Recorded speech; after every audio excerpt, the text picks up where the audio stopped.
On this week's episode of Damsels in the DMs, you are the only you that exists. Ever in time. There is no blueprint. You are it. So find your peace and your confidence in that. And walk out there and do what the hell you meant to do.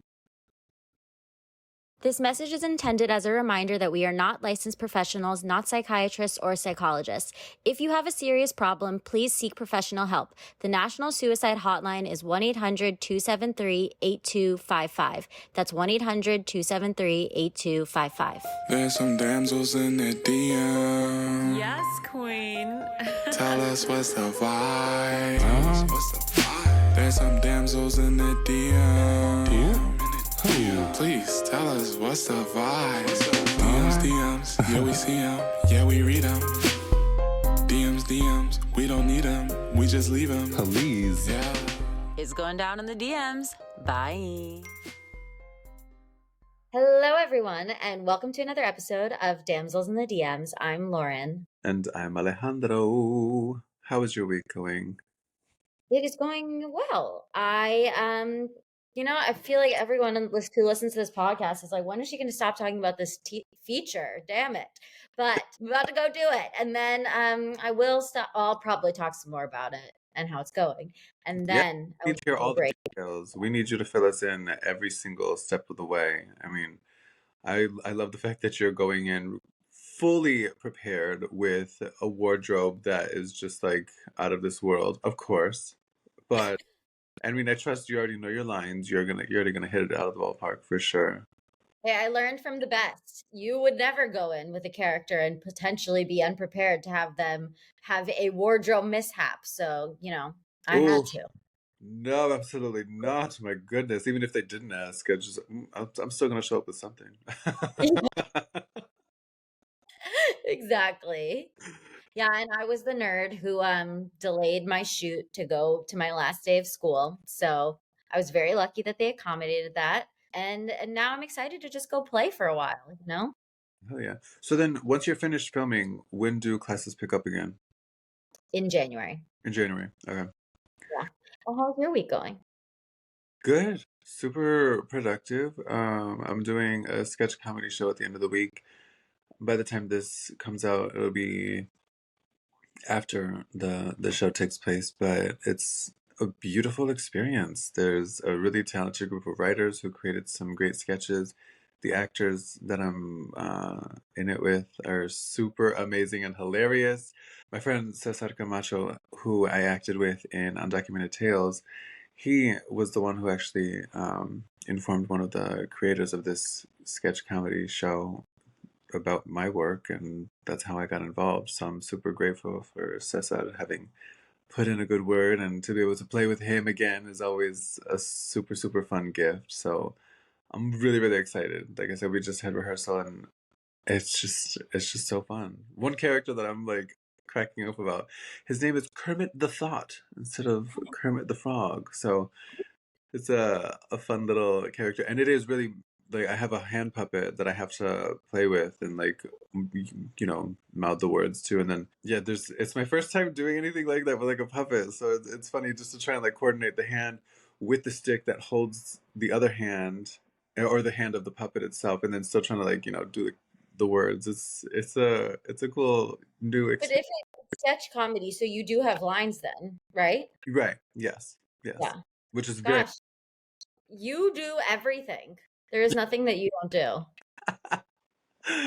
No, I think it's important to stay open and see the beauty. As Kanithea Powell, who shared with us today on this amazing gift of an episode. Oh my God. I'm just grateful that we were able to cross paths through the Disruptors Fellowship. And in the midst of her busy schedule of being an entrepreneur, an amazing storyteller, writer, producer, author as well, my goodness, to just keep it moving and to vibrate at the highest frequency that we can.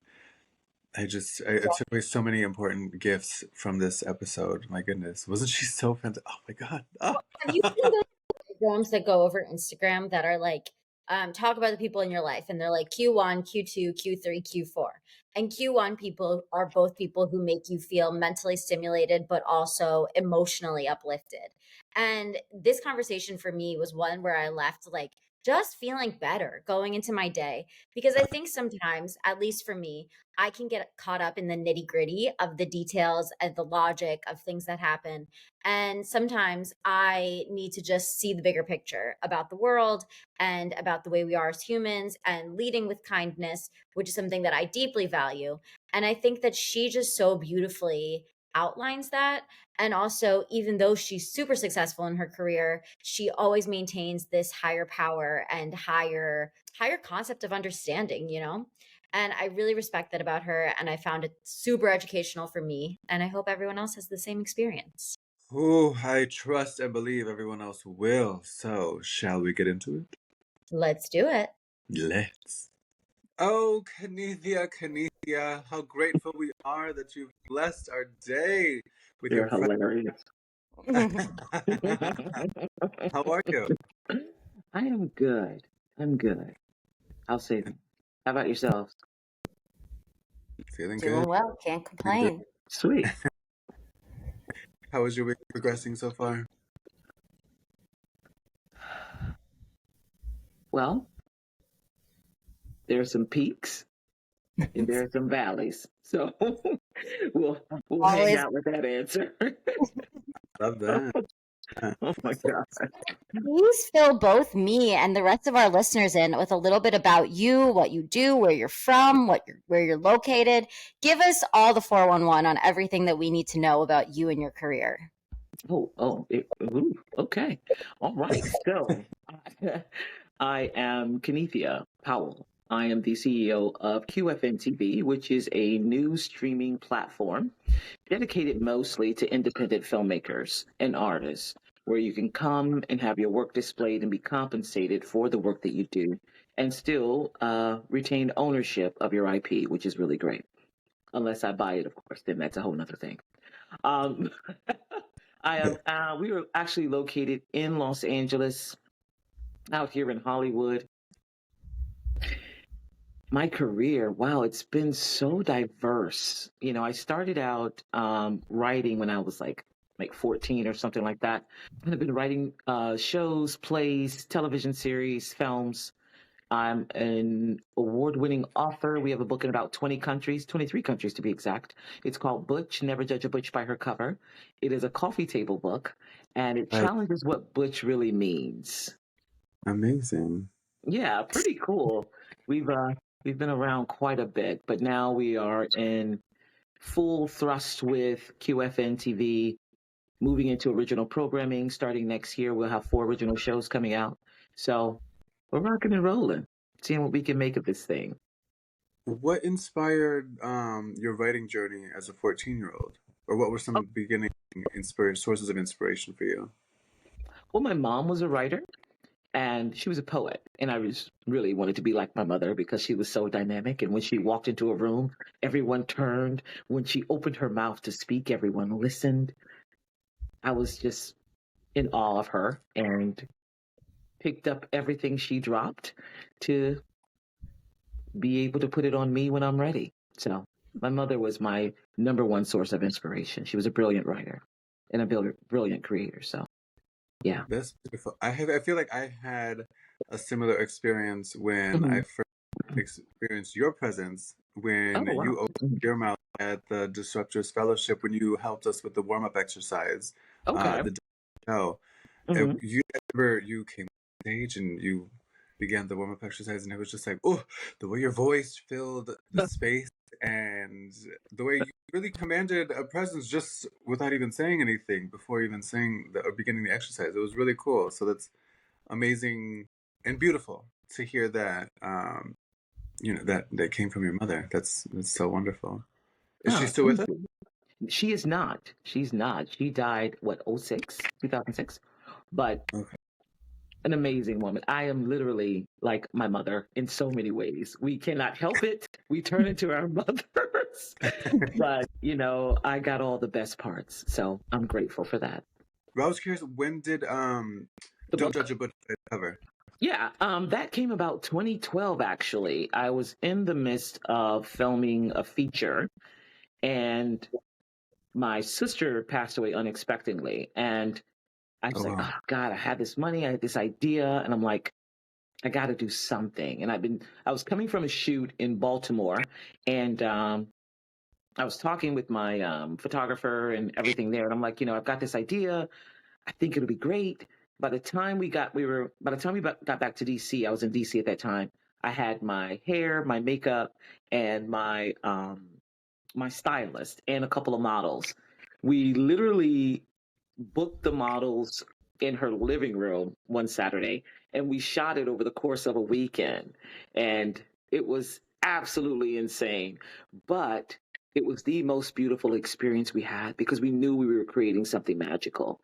And it has been the thing that has catapulted my career in a lot of spaces, wanting to challenge what Butch meant, wanting to just remove the boxes. It's just, so this book was very challenging for a lot of people that were Butch. So I enjoyed that. We've had, we've had a lot of conversations about moving outside of the grid or the boxes that a lot of Right. people like to operate within. So that's really fascinating that you also are bringing that to the table. Um, Absolutely. how how did public speaking begin? Because I did see in my research that you're a TEDx speaker. Oh, yeah, Um, yeah. yeah. Man, I've been a speaker for forever. That's just even, I mean, if you're black and grew up in a church, you've been doing Easter speeches your entire life. So, but I used to work with ExxonMobil, and they do this huge TEDx event every year. And so many people put my name in the hat because we have had these personal conversations and growth conversations, and they just felt that it would be compelling. And I couldn't agree with them more.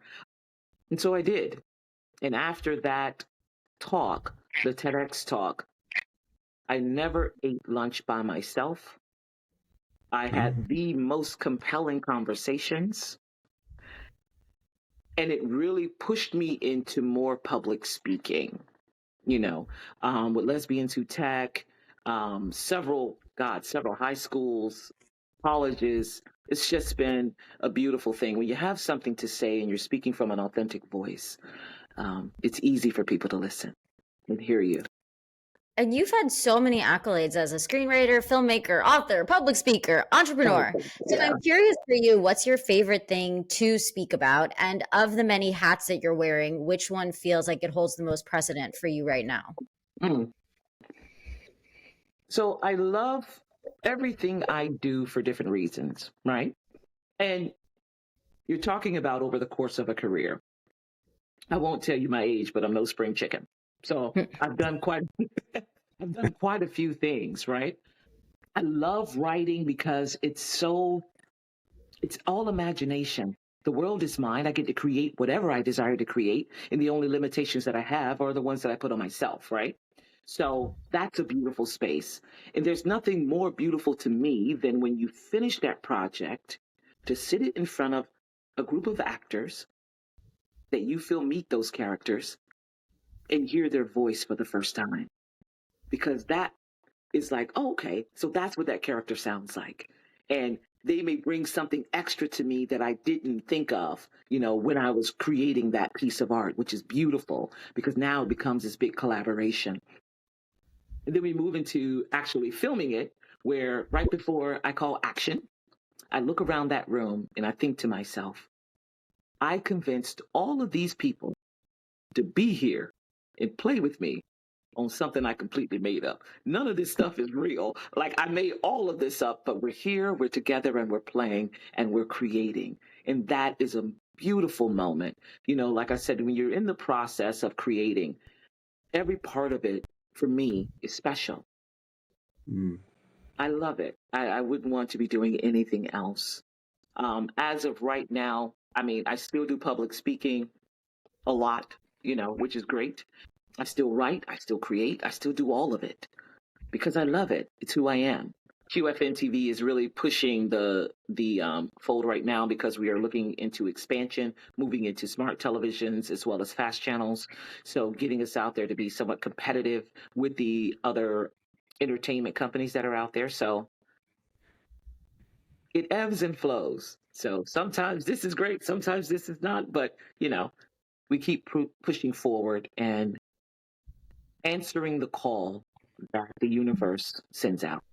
So What was the genesis like, and what has been the process like as far as creating a platform to share stories and information through QFN TV? Because you just mentioned expansion, but I'm curious, like, what was the beginning phases like? So that takes you back to mid 2000s. Comcast was coming out with an offer of 10 network stations for minority ownership. So I tossed my hat in the ring, of course, because why not? What else am I doing? And they called me back and they're like, hey, Kanithea, we think you're great. It's great ideas. But Magic Johnson is here. And so is P. Diddy. So I was like, I'm going to go with Magic too, so because it's Magic. His name is Magic. So they started out with 3 stations. And that was where you got your El Rey, your Revolt, and your Aspire. So they never came back around for the other 7, which was fine. Fast forward, pandemic, I'm sitting in some clubhouse thing and a young lady was like, Kanithea, we love the way you're talking, you've been on this stage, blah blah blah blah blah, we have this offer with this streamer, we think you'd be great for it. So I'm like, okay. I spoke with her Thursday, we had a conversation on Friday, introduced me to their people on Monday. By that Friday they were building my platform. Oh my gosh. Right. As my grandmother said, you don't let grass grow under your feet when you have a good opportunity. You move, right? You move. So being that I had always wanted a platform because I hate middlemen, I don't like the idea of someone telling me what I can and cannot do, what I can and cannot create.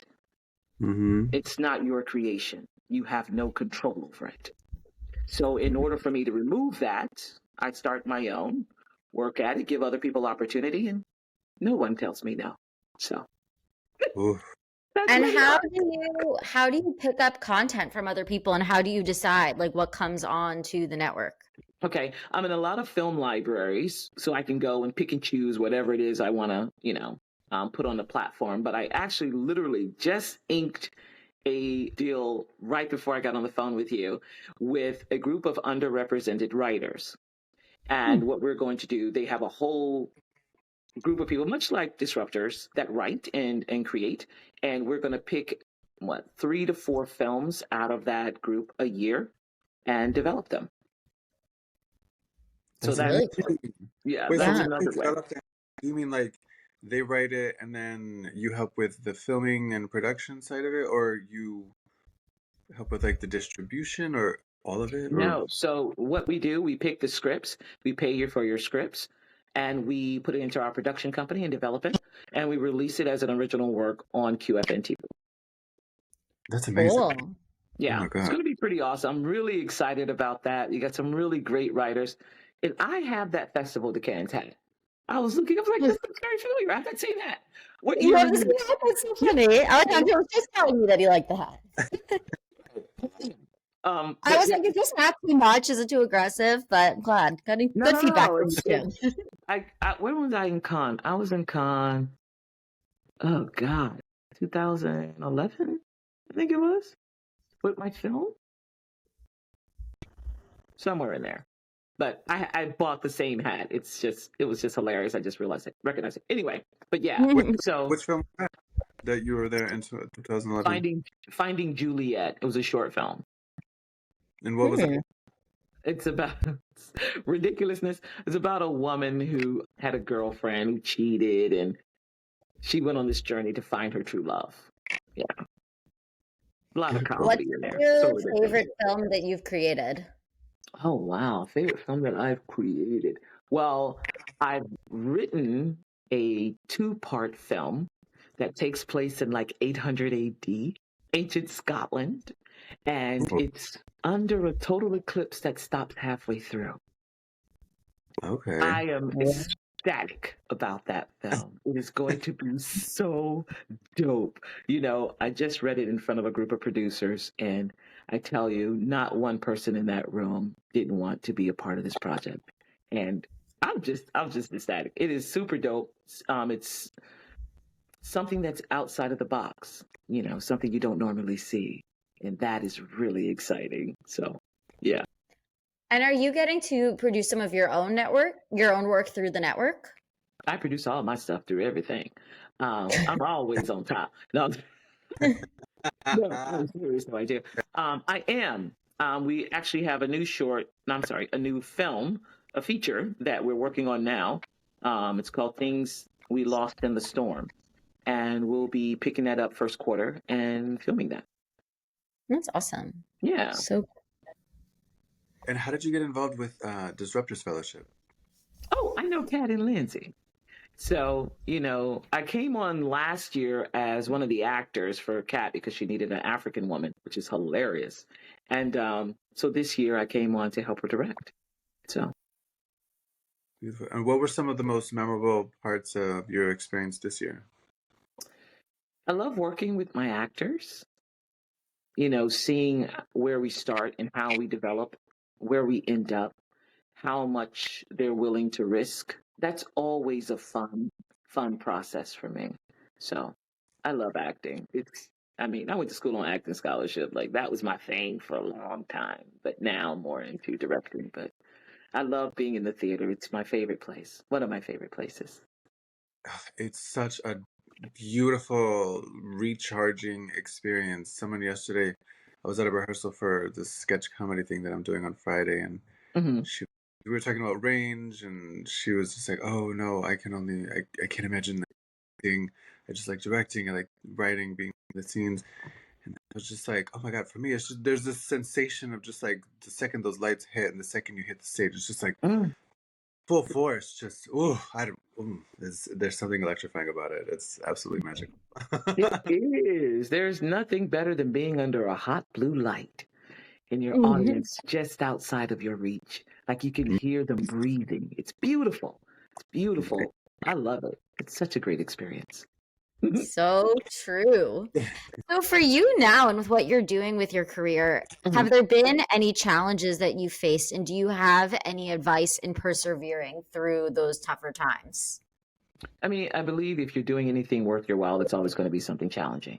If it's not challenging, you're punching below your weight. You need to you need to step your game up and brush up against those walls. You know, what's funny is it's interesting. I think for me, the biggest thing it has been navigating the people and their response or reaction to your presence and your magic that you bring to the room. It's always somebody out there with no abracadabra trying to tell you what to do with it, right? So, you know, that's been very interesting. But I'd say know who you are, know what you're capable of creating, know what it is you desire to create. Now, that may change over time as you walk through the process, because with walking through the process, you gain a little bit more clarity, right? So, but as long as you have a place to start, it's great if you believe what you're capable of doing. It's better if you know it. That's beautiful. Right. Walk in that space. You are the only you that exists ever in time. There is no blueprint. You are it. So find your peace and your confidence in that. And walk out there and do what the hell you meant to do. Yeah, I see why you're giving TED Talks. You're like chicken soup for the soul. Feels really good to hear. That's hilarious. I appreciate that. That's kind. So across your multifaceted career, how do you maintain balance? Is balance a real thing, though? Good answer. I mean, is it though? Because there's sometimes that life is going to require a lot more from you than normal, you know? And then in that moment, you're going to have to put in and do that work. And it may be trying for you. And then other times, not so much. So I think, like I said before, it's an ebb and flow. So keeping true and honest to yourself, taking care of yourself is important. So for me, I do this acronym I'll share with you guys called TIME. When I wake up in the morning, the first thing I do with the T is give thanks, show gratitude, right? Then with the I set my intention for the day.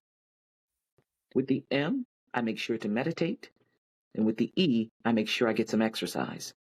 Now, if I'm able to accomplish all of that within my day, which normally I do, I'm all right. I go walk in the woods, I'm with the trees, and nature's vibration is perfect. So I'm recharged, I'm reset, I'm clear. I work out a lot of scenes in the forest. And I work out a lot of conversations there. And as long as I'm doing those things that serve me and my mental and all of that, I'm all right. And if you call that balance, then okay. But yeah. Which forest are you walking through? I'm out like up in the woods up here. I'm we're at Hollywood, so you're up, you know, I call it the forest. I'm out with the trees. You're walking up the Yeah. mountain and doing all that kind of stuff. But that's it. Just taking a nice walk, listening to some Hans Zimmer and working out scenes. That sounds nice. I'd like that. Yeah. Right. It's only a 2-mile hike, so if you get it in, it's good.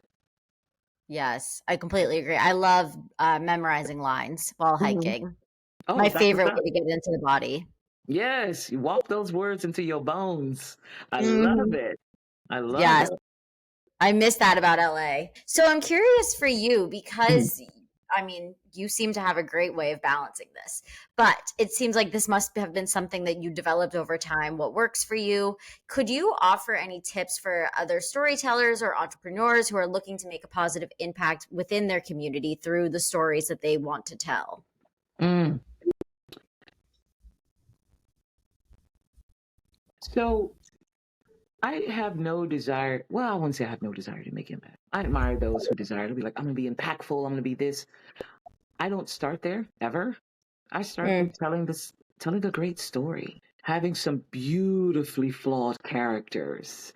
And my goal is always to show their humanity. As Maya Angelou would say, nothing human is foreign to us. If one person is capable of doing something, so are you, because we're all human. We're all the same. There's nothing, foreign. We get into these little ethnic groups and cultures and all that, and that may offer some differences, but in reality, we all the same blood, we all the same skin. We're very much alike in more ways than we care to realize. Just tell a human story. Just tell one that first tell your story, because you get so especially when you get out here in LA in this industry, everyone wants to put their hand in the pot and tell you what your story should be, and they have no idea who you are. Tell your story. Make sure it's something that you're proud of, that you desire to put out into the world, that when someone looks at it and sees your name next to it, you can stand up with your back erect and say, yes, that was me. mm. And when you can do that, I mean, you're moving in the right direction. I think if you're telling a beautiful story, it's going to be impactful in some sort of way. That's not something you have to reach for. Just tell a beautiful story. And can you share if QFN is looking for any particular types of stories to tell or any types of storytellers in case listeners are interested? Yeah, we're looking for everything. I'm just looking for great stories. If you look at the site, we do have a lot of foreign films on there, a lot of South Korean films. I love South Korean films. They tell such great stories. They do. They really And do. they write their characters in the most vulnerable ways, which I love, even the men, which is so beautiful to see. Yeah. So if your story is compelling, if it's something out of the ordinary that I don't, boy gets girl, boy loses girl, boy gets girl back kind of situation. But even if it's that and it's told in a compelling way, I'm here for it. So let's see what you got to offer and if we can make a go of it. Now, I remember you said you didn't like or you don't like being told what to do or how to do it. But what have been some teachable tools or moments that have helped you that might help other individuals optimize their journey or their capacity to tell a good story. I mean, it's not that I don't like being told. Well, that's who am I kidding? What are you saying? Like, oh God. You know, especially if I don't feel like you're smart, then it's just like, yeah, I can hear nothing of your words. But, Yeah, but you know, on the other side of that, I am never too much of anything to sit at the feet of someone who knows something that I need to learn and learn it. You know, I'm constantly learning. I mean, always. And when you have something new to teach me, I am absolutely here for it because that to me is exciting. That's growth. So, learning, taking workshops. You know, one great workshop that I take that I love, everybody goes to prior to writing anything, Game of Thrones, all of it. His name is Robert McKee. He's a great book called Story. I took a couple of his workshops. I mean, I grew so much. You know, filmmaking is easy. It's everywhere. You want to see how to unfold a scene, find a movie that has a scene like yours and go look and see how they unfolded it. And like, oh, there's an idea of how to do that. You know, be willing to learn. I watch everything. I mean, even with music, I listen to everything. Get out of your box, your comfort zone. Get out there and see what the world has to offer. You'll find so much beauty in that, right? Be willing to do that. You know, your world is much larger than your street corner. Like, go experience it. When you get out and experience the world, you have more of a story to tell. You can create deeper characters because you've experienced something. And when you're writing about something you don't know, find those people and just go be quiet and sit and listen to how they talk. Listen, watch how they interact with each other. I mean, it's all right there if you're willing to do the work to get there. It's what I'd say. Keep learning. Also, discipline. You don't get anywhere without discipline. I write the scripts I write. I shoot the films I shoot. I accomplish the things I accomplish because I'm willing to write it down, give my self-imposed timelines, deadlines, and I stick to them. It's great if you have an idea, but baby, if you're not doing anything with it, it's not serving anybody, not even you, right? So have the discipline to take it from the beginning all the way to the finish line. You can't release anything in the world if you haven't finished it. So do the work, have the discipline, get it done. There are people out there waiting for what you have to offer. Give it to them. They need it. Oh, yes. Goodness. For you, I'm really touched by how you mentioned that you've dealt with a lot of loss in your life between your mom and your sister, but you really keep this very positive attitude about you that's very uplifting and motivational for others and upcoming storytellers. You don't have to answer this if you don't want to, but I'm curious, like, if you could share how you keep that positive attitude and if there are ways that you've honored those that you've lost within the stories that you're telling and how you keep their spirits with you.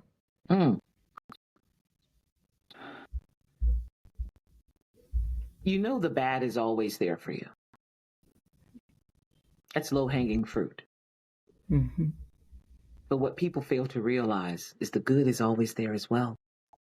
And you have a choice in the matter. It doesn't serve me to be... Now, don't get me wrong, like, those losses were deep losses. My sister was my best friend. I talked to her every single day. She read all my scripts, listened to me talk about characters, bought my first bit of editing software so I could edit my film in exchange for her being an executive producer, of course. She's hilarious. Like, you know, she was my greatest supporter. You know, my mom was my greatest inspiration. You know, those were deep cuts for me. But I'm grateful for the people that Source, the universe, God, whatever you want to call it, has put on my path. Because sometimes it was dark. But there's always a person on that pathway with a lantern showing me, guiding me when I was deep in the valley, the way out. And I'm grateful for that, right? And I mean, we all suffer losses. We all have things that, you know, punch us in the chest, you know, but the way that I am and my personality is, you know, it's more so like so that's what you're trying to do. Well, I can show you better than I can tell you. Mm. So let me do Yeah. this real quick so you can see who I really am. I've since moved out of that space of like, this fight and I'm this, and just moved into more, again, knowing, more peace, more confidence. It's a choice to be in this space. Why are you choosing something less than beauty? Mm. Why are you choosing? I mean, my affirmation is happy, healthy, wealthy, loved. Mm. I am happy, I'm healthy, I am wealthy, I am loved abundantly. And there's evidence of it all around me. That is how I choose to walk through this world. Mm. Choose the beauty, choose the good. It's there for you, you know? Thank you for sharing that. That was really sweet. Oh, absolutely. Thanks for asking the question. It's a good question. Thank you. I really admire that too, because it really supports or I feel like it fortifies one's highest vibration to Yes. move Listen, with. okay? By your words you are justified, by your words you are also condemned. What words are you speaking over your life? Right. There is so much power in the voice, and people we tend to be a little reckless with our words, Mm. and when you start to pay attention to them, your life starts to change. You start to speak those things in your life that you desire to see and be and do. Right. But Yeah. I would say thoughts have a similar strength as well. Like, yes, words have tremendous power, but what starts within has a way of manifesting itself outwardly. And yeah, I think we also have to be careful about how we let our mind kind of travel around certain frames of thought, because as you were saying earlier, there's so much beauty around us. There's so much beauty to for that. Focusing on those elements of life are what's going to help us move forward, and in spite of tremendous tragedies that might affect our present tense. Yeah. I love inner child therapy for that reason, because I think that it really reframes the way we talk to ourselves. And Right. for me, it's very helpful if I'm, saying something negative to myself, or if I'm having some anxious thought, I can just say, oh, well, that's anxiety. That's not me. That's not Right. my deep self. That's a part of me that's speaking. And why is this part speaking up right now? And Right. how can I quell what it's asking me to do? Exactly. Very, very important. That's a great point, Lauren. Very great point. Most times we hear the brain just wants to it just likes to connect things. Where was I? I think I was at a swing and I was like swinging. And then I was like, oh, I'm going to jump out the swing. And immediately my brain was like, remember when you were 7 and you tried to jump out the swing and almost broke your arm? And I'm like, wait a minute, why do I need this right now? I do not. Can I just enjoy this moment? Right. But the brain just likes to connect things. It feels good when it does that. Oftentimes, as you were saying, talking to your inner child, you have to ask yourself, whose voice is that? Because 9 times out of 10, it's not even yours. It's something somebody else said to you, or experience that you had with your mom, or whatever the case may be. And just recognizing that, and that most of your thoughts, what they call it, just monkey brain, it's just doing what it does to connect. I have this, I've adapted the habit of being very gentle with myself, which is very important. We're so harsh to ourselves, and that voice, she be wilding sometimes. So I have to say, I'm like, okay, thank you. I appreciate it, but that's not a thought I need right now. And then I plant a good affirmation there, and then it goes. But it definitely is a practice of getting away from just the crazy thoughts that come in, but anchoring them with a good affirmation or a good thought. And every time a thought like that comes up, using that anchor, before you know it, you'll transition quicker. You won't stay in that negative space so long. Before you know it, you won't even have it anymore. So. Oh, my goodness. Well, we were going to ask, about morning routines, but you told us about the time formula. We were going to ask about Yeah. habit. Do you have additions to the morning routine and healthy habits other than time, or is that the main one that you stick to? That is one that I really stick to. Breathing is another one. I have a lot of people tell me I have a very calming voice. And when I speak and when I get to that point, I calm myself down with it, right? I take my deep breaths and I'm walking myself. I'm like, okay, we're going to relax our shoulders. We're just going to sit here for a moment. Everything is working out for me, always and always. Just take a breath, hold it. I'm literally walking myself through this process when it gets stressed. But yeah, breathing is everything. But time is definitely one that I listen to, that I operate and do on a daily basis. So I'd say that's pretty much it. Getting out in the forest and going for my walks. So Well, thank you for sharing that. I feel like that's so useful, and I'm going to be definitely bringing that into my life. I Um, love it. Do it. as we are damsels in the DMs, we do have to ask you some questions Mhm. about your DMs. So we would like to know, what is the funniest, wildest, most intriguing, or inspirational DM that you have ever received? Oh God. I get a lot of African men. I don't know what that's about because clearly not into that. But I get a lot of them wanting to have conversations and tell me that, oh, you are beautiful and I love you. I'm like, I don't know you, sir. You're probably, I have no idea. But that is I wouldn't say the most interesting. I'd say the most like, huh, that's wild. Ones that I get. But most of the DMs that I get are all about business. Everyone wants to be a writer or a director or something of that nature, and I'm grateful for that. Outside the Africans, it's pretty much just easy with just people desiring to showcase their work. That's amazing. It's very boring, to be honest, very boring. The DM of the week asks, what are some hopes you have for underrepresented communities in the entertainment industry? Mhm. And how do you see yourself playing a role in these aspirations? Okay, there we go. My hope is that you become or evolve into the being that you were created to be, serving the purpose that you came here to serve. That's my deepest hope for you, that you find the courage. You don't need all the courage, just need a little piece of it, to to walk out and be the being that you came here to be, figuring that part out. I mean, that will take you everywhere, you know. How I hope to play a part in that. Hopefully finding work that you have and we can, help you in your journey in some sort of way. But also being an example of what true love of oneself look like, Mm. getting to that space where you deeply love you.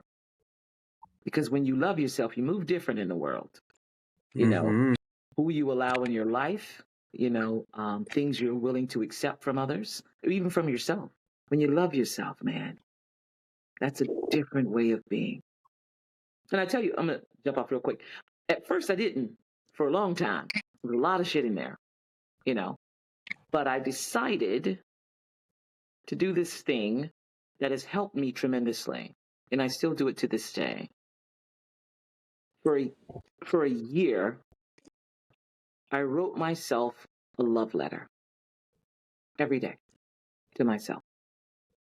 And the only requirement that I had is that I had to speak to me as though I was madly in love with me. And that was it. And when I tell you it's difficult at first because, you're so judgmental. You're so, ugh. But after a while, you start to soften and see yourself in different ways. And you're searching for the beauty in you. And it's an amazing thing when you find it, right? Yeah. And once you're there, there's no going back from that. It changes everything. That small act, maybe 5 minutes a day, changed my entire life. So, It changed my life just now. Damn, that's such an listen, amazing exercise. That is such a good idea. And like, I like that you address the fact that we can be mhm, somewhat critical or really critical of ourselves or judgmental, and to move past that in order to vibrate higher, vibrate with mhm. the best version of ourselves. That's such an amazing practice. I love that. I mean, It we've is. spoken I about love it, but the addressing oneself through a love letter, that's fantastic. That's it. beautiful. Just be gentle, man. Just be gentle. The world is so harsh. At least Yeah. with you, just be gentle and be loving and be kind. If you're not getting that anywhere in the world, all those things you desire to have, give it to yourself. Right. Grow that muscle. Yeah. And I commend you for before we came onto this podcast, you mentioned that, this week had a lot of activity in it for you and that Mhm. there were high highs and low lows. And I think the fact that at the end of the day, you still have this wisdom and this dedication to being gentle with yourself. I think that that's the dedication that walks you through. And that's what allows you to do what you're the most capable of doing. Yeah. Yeah. I appreciate that. That's kind. Thank you. This was such a beautiful conversation. I feel all put together now. That's hilarious. So funny. Our listeners where they can stay up to date with your work and QFN and everything that you're doing. Okay. You can hit us up, qfntv.com. It's always a great place. Go and watch some really good movies. Also on Instagram, and that's at Quest Films. That's QWESTFILMS. And follow us there, and follow us at QFN TV on Instagram And, as well. So, and where can we find a copy of Don't Judge a Butch by Its Cover? Jonathan, bookstores everywhere. Amazon will Yeah, probably be your best place. Or you can hit perfect. me up, and I'll get you a copy. An exclusive. Right. Thank you so, so much. This was such a gift. Oh my Thank goodness. you. And send you so much love and abundance of joy and light as you continue making such an amazing, amazing impact. I mean, you're such a treasure. Seriously. Thank you so much for being here. This was really wonderful. Absolutely. Thank you so much for having me. I always enjoy these intimate talks. They're always so much fun. So I appreciate you guys for being willing to have a conversation with me. So thank you. And we are so grateful to you. Thank you. Absolutely. All right, everybody. Well, it's been another episode of Damsels in the DMs. As always, we are waiting for your DMs, your emails, your letters, your voicemails, even with any sort of special guests you want to see highlighted on our show, or any sort of questions you have that you want us to answer or expound upon. We are always here to make this a better resource for you. Yeah. And please subscribe, rate, and review wherever you listen to your podcast. That allows us to continue to bring you more content. Oh, yes. Always, always. All right, everybody. Well, it's been another episode of Damsels in the DMs. Until next time. It's going down in the DMs. Bye. Bye. DMs, yeah, we see them, yeah, we read them. DMs, we don't need them, we just leave them. Please. Yeah. It's going down in the DMs. Bye.